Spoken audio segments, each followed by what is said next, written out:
56 மாதங்களாக வெளித்தன்மை இல்லாமல் ஒரு கார்ப்பரேட் நிறுவனம் போல் அதிகார வர்க்கத்தின் உச்சத்தில் இருக்கும் திமுக குடும்பம் கோடிக்கணக்கில் கொள்ளையடித்து தமிழ்நாட்டை மிகப்பெரிய கடன் சுமையில் தள்ளியுள்ளது.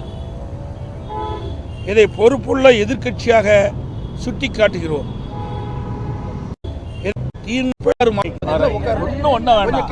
எதுக்கு மறுபடியும் மேல தூக்குறீங்க? எல்லாத்துக்கும் எடுக்க மைக்கிறீங்க. அனைத்து ஊடக வலியுறுத்தியுள்ளோம்.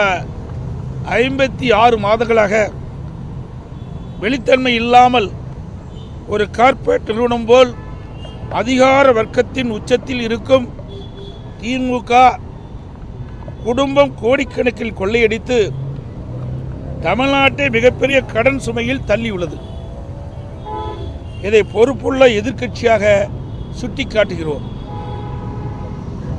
திமுக கடந்த 56 மாத காலம்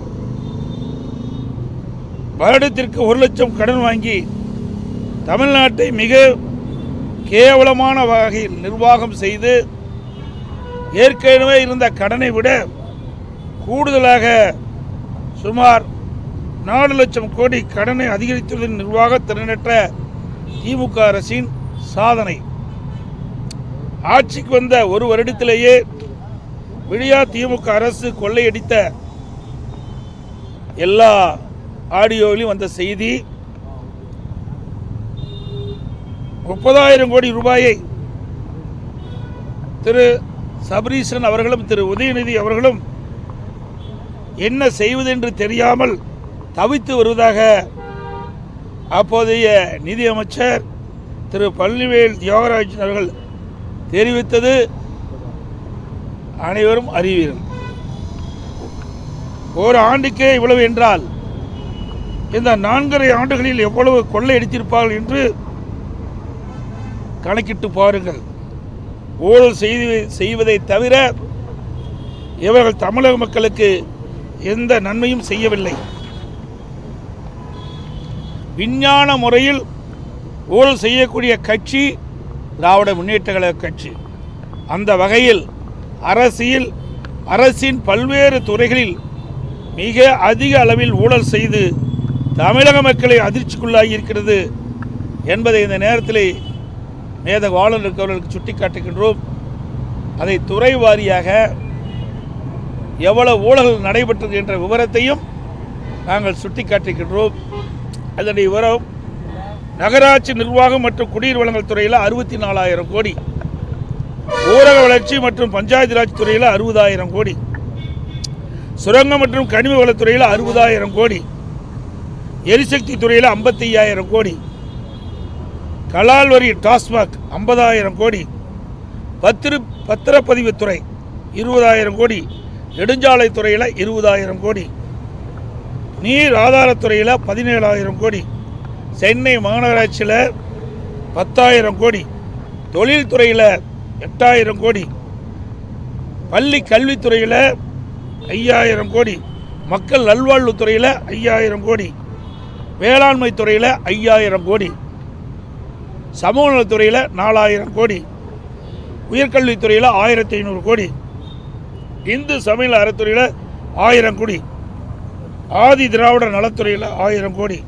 சுற்றுச்சூழல் மற்றும் வனத்துறையில் 750 கோடி, இளைஞர் நலன் மற்றும் விளையாட்டுத்துறையில் 500 கோடி, சிறைத்துறையில் 500 கோடி, சுற்றுலாத்துறையில் 250 கோடி, பால்வளத்துறையில் 250 கோடி, இப்படி பல்வேறு துறைகளில் கொள்ளையடித்தது எப்படி என்பதிலே திராவிட முன்னேற்ற கழகம் குறிப்பாக இருந்திருக்கிறது. ஆட்சி நிர்வாகம் சீராக இல்லாமல் சட்ட ஒழுங்கு சந்தி சிரித்துள்ளது. மக்களுக்கு போதிய பாதுகாப்பு இல்லை. தமிழகத்தில் தொழில் துவங்க வந்த முதலீடுகள் அண்டை மாநிலத்துக்கு சென்று விட்டன. அதோடு இப்போ நாங்கள் கொடுக்கப்பட்டதில் பட்டியலில் சுமார் 4 லட்சம் கோடி இந்த 4.5 ஆண்டுகளில் திராவிட முன்னேற்ற கழக ஆட்சியில் பல்வேறு துறைகளில் ஊழல் நடைபெற்றுள்ளது. அந்த ஊழல் நடைபெற்ற என்னென்ன ஆதாரங்கள் வேணுமோ அதையெல்லாம் நாங்கள் கொடுத்திருக்கின்றோம். இந்த புத்தகத்தில் முழுமையான விவரங்கள் நாங்கள் கொடுத்திருக்கிறோம்.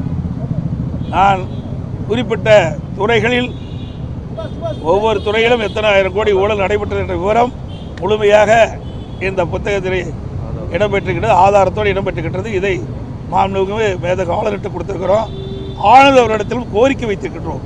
இந்த 4.5 ஆண்டு காலத்தில் பல்வேறு துறைகளில் நடைபெற்ற 4 லட்சம் கோடியை இதை ஒரு விசாரணை கமிஷன் அமைத்து விசாரிக்க வேண்டும். இந்த விசாரணை கமிஷனுக்கு உச்சநீதிமன்ற ஓய்வு பெற்ற நீதிபதியை நியமிக்க வேண்டும் என்று கோரிக்கை வைத்திருக்கின்றோம். சார், இதுதான் இதுக்கு ஆதாரம் தான் இருக்குது. இல்லை என்ன அடிப்படைன்னா ஆதாரத்தோடு கொடுத்துருக்கோம். அதுக்கு தான் இந்த பட்டியலில் அடங்கின்ற விவரங்களை எல்லாம் விசாரணை கமிஷன் ஒன்று அமைக்கப்பட்டு இந்த விசாரணை கமிஷனுக்கு ஓய்வு பெற்ற உச்ச நீதிமன்ற நீதிபதியை நியமிக்க வேண்டும் என்று நாங்கள் வலியுறுத்தி இருக்கின்றோம். மேதகு ஆளுநர்கிட்ட ஊழல் பட்டியல் கொடுத்திருக்கீங்க. உங்களுடைய ஆட்சியிலையும் முன்னாள் அப்போது இருந்த அமைச்சர்கள் மீது திமுகவினர் புகார் பட்டியல் கொடுத்திருக்காங்க. விசாரணையையும் இதை டைவர்ட் பண்ணாதீங்க, இதை மட்டும் பேசுங்க. அதெல்லாம் ஏற்கனவே பல முறை கேட்டு இதையெல்லாம் ஏற்கனவே நீங்க கேட்டவரெல்லாம் ஏற்கனவே கேட்டு அதுக்கு பதில் அளித்து விட்டது. இப்போ இதற்கு என்னன்னு அதை கேளுங்க, அதை கேட்க மாட்டேங்கிறீங்க. அதை விட்டுட்டு இதை டைவர்ட் பண்ணி நீங்க வேற விதமாக கேட்கறது அவ்வளோ பொருத்தமாக இருக்காது. நாங்கள் ஏற்கனவே நீங்கள் கேட்ட கேள்விக்கெல்லாம் பதிலளித்து விட்டோம். எம்எல்ஏ கூட வழக்கு போட்டாங்க. உயர்நீதிமன்றத்தில் நான் வழக்கு நடத்துறேன்னு சொன்னேன். வழக்கு போட்டவங்க RS பாரதி திரும்ப பெறன்னு சொன்னாங்க. நிரபராதின்னு நிரூபித்து தாங்க நிற்கிறோம். ஆனால் திராவிட முன்னேற்ற கழகம் ஆட்சி வந்ததிலிருந்து பல்வேறு துறைகளில் நடைபெற்றிருக்குது. இதை இங்கே கூட சொல்லுங்களே, இன்னைக்கு ED 2 முறை ஒரு துறையில் பல்வேறு ஊழல் நடைபெற்றது என்று சுட்டிக்காட்டி அரசுக்கு அறிக்கை அனுப்பப்பட்டிருக்குது. அந்த அறிக்கை அடிப்படையில் ஆதாரத்தோடு கொடுத்துருக்குறாங்க. இன்னும் FIR போடல இந்த அரசாங்கம். அதை என்னன்னு கேளுங்க, அதை கேட்க மாட்டேங்கிறீங்களே. அதே போல கிட்னி முறைகேடு இந்த அரசாங்கமே கண்டுபிடிச்சு அதுக்கு ஒரு குழு போட்டு குழு போய் ஆய்வு செய்து முறைகேடு நடந்தது உண்மை என்று அரசுக்கு அறிக்கை தாக்கல் செய்யப்பட்ட பிறகு இதுவரைக்கும் என்ன நடவடிக்கை எடுத்திருக்குது? அது யாருடைய மருத்துவமனை? திமுக சட்டமன்ற உறுப்பினருடைய மருத்துவமனை. அதனால நடவடிக்கை எடுக்கல. இதையெல்லாம் கேள்வி கேளுங்க, இதற்கு விவாதம் பண்ண வைங்க. ஒரு தயவு செய்து ஊடக நண்பர்கள், பத்திரிகை நண்பர்கள், ஒரு டிவியாவது ஒரு தொலைக்காட்சியாவது இந்த கிட்னி முறைகேடு நடந்தது விவாதம் பண்ண வச்சிக்கலாம். எங்கள் தும்புனா அதிமுக தும்புனா விவாதம் பண்ண வைக்கிறீங்க, இரும்புனா விவாதம் பண்ண வைக்கிறீங்க. இவ்வளவு பெரிய நிகழ்வு தமிழகத்தில் நடைபெற்றிருக்குது. ஒரு கொடுமையான நிகழ்வு. வறுமையை பயன்படுத்தி பணத்தாசை காட்டி அந்த ஏழைகள் இருந்து இந்த கிட்னி முறைகேடு இருக்குது, கிட்னி திருடி இருக்காங்களே, இதுக்கு என்ன நடவடிக்கை இந்த அரசு எடுத்தது? இன்றைக்கு மகாராஷ்டிரா அரசாங்கம் இதுக்கு நடவடிக்கை எடுத்திருக்குது. அப்படி தமிழ்நாடு அரசு என்ன நடவடிக்கை எடுத்திருக்கு? இந்த முதலமைச்சர் என்ன நடவடிக்கை எடுத்திருக்கிறாங்க? லேப்டாப்பை நாங்கள் தொடர்ந்து வலியுறுத்திட்டு வரோம். இந்த ஆட்சி பொறுப்பேற்ற பிறகு நம்முடைய விஞ்ஞான கல்வி, நம்முடைய மாணவர்கள் திறமையான மாணவராக உலகத்தரத்திற்கு ஏற்ற கல்வி விஞ்ஞான முறையில் கொடுக்க வேண்டுவதற்காகத்தான் மாண்புமிகு புரட்சித் தலைவி அம்மாவர்கள் சிந்தனையில் ஒதுக்கப்பட்ட இந்த மடிக்கணி திட்டத்தை நடைமுறைப்படுத்தணும்னு சொன்னோம். அதிமுக ஆட்சி இருக்கின்ற வரைக்கும் சுமார் 52,36,000 மடிக்கணி நம்ம மாணவர் செல்வங்களுக்கு கொடுத்தோம். திராவிட முன்னேற்ற கழக அரசு 4 ஆண்டு காலமாக அது கிடப்பில் போட்டுடுது. இப்பொழுதுதான் அந்த மடிக்கணி கொடுப்பதாக அறிவித்து முதற்கட்டமாக கொடுத்துருக்க செய்தி வந்திருக்குது, நாங்கள் பார்த்தேன்.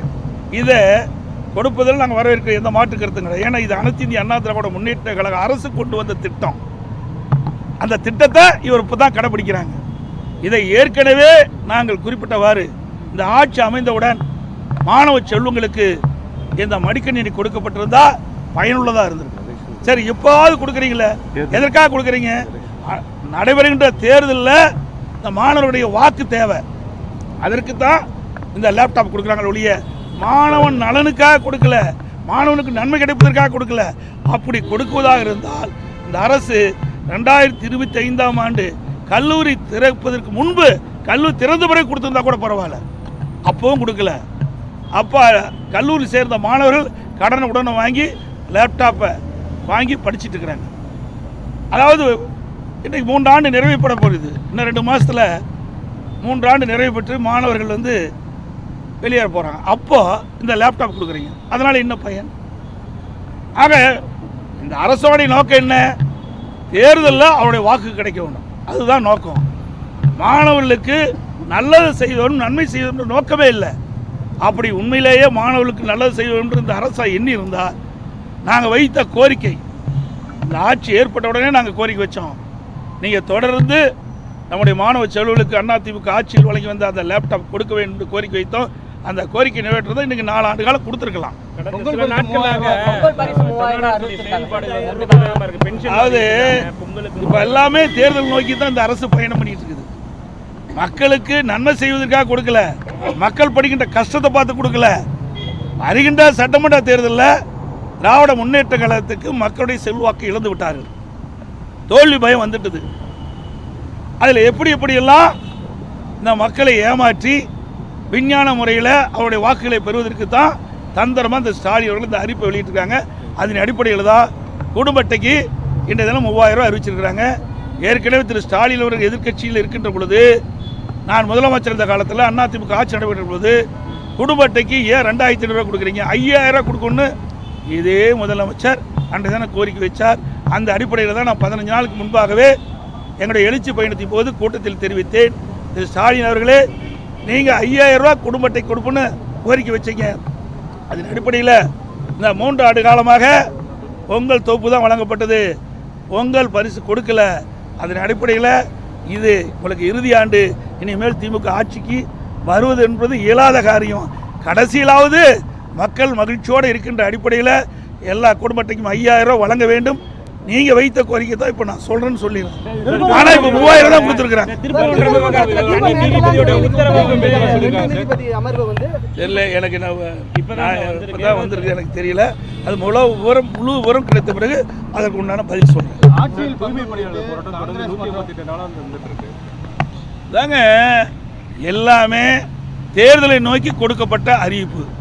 2021ஆம் ஆண்டு எப்படியாவது ஆட்சிக்கு வர வேண்டும் என்ற அடிப்படையில் நிறைவேற்ற முடியாத அறிவிப்புகள்லாம் அறிவிச்சாங்க. அறிவித்தபடி அந்த தூய்மை பணியாளர்கள் கேட்குறாங்க இந்த அரசாங்கத்தில். 2021ஆம் ஆண்டு திராவிட முன்னேற்ற கழக தேர்தல் அறிக்கையில் என்னென்ன வாக்குறுதி கொடுத்தீங்களோ அந்த வாக்குறுதி அடிப்படையில் தூய்மை பணியாளர்கள் இந்த அரசாங்கத்தை கேட்குறாங்க. அவர் கேட்குறது நியாயம் தானே? நீங்கள் கொடுக்கப்பட்ட வாக்குறுதி தானே கேட்குறாங்க. நீங்கள் கொடுக்கப்பட்ட வாக்குறுதி அடிப்படையில் தான் நாங்கள் வாக்களித்தோம், நீங்கள் முதலமைச்சராக இருக்கிறீங்க, உங்களுடைய ஆட்சி வந்திருக்குது, அதனால் நிறைவேற்றுன்னு அவர்கள் போராட்டம் நடத்தியிருக்காங்க.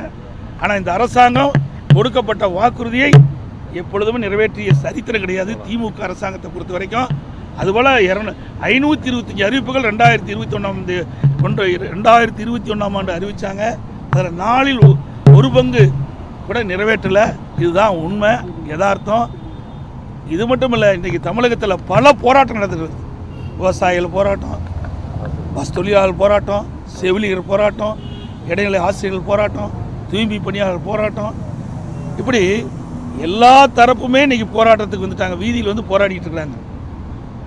இன்றைக்கு தமிழகம் ஒரு போராட்ட களமாக மாறிவிட்டது. இந்த ஆட்சி விரைவில் அகற்றப்படும் என்று இதிலிருந்து தெரிகிறது. நடைபெறுகின்ற சட்டமன்ற பொதுத் தேர்தலில் அனைத்து இந்திய அண்ணா திராவிட முன்னேற்ற கழக தலைமையில் அமைக்கப்பட்ட கூட்டணி அதிக இடங்களில் வென்று அனைத்து இந்திய அண்ணா திராவிட முன்னேற்ற கழகம் தனி பெரும்பான்மையோட ஆட்சி அமைக்கும். இவ்வளவு பெரிய ஊழல் எந்த மாநிலத்தில் நடக்கல, தமிழ்நாட்டில் தான் நடந்திருக்குது. அதுக்கெல்லாம் மக்கள் உரிய தீர்ப்பை வருகின்ற சட்டமன்ற தேர்தலில் அளிப்பார்கள் என்று சொல்லி அனைத்து ஊடகங்களுக்கும் நன்றி.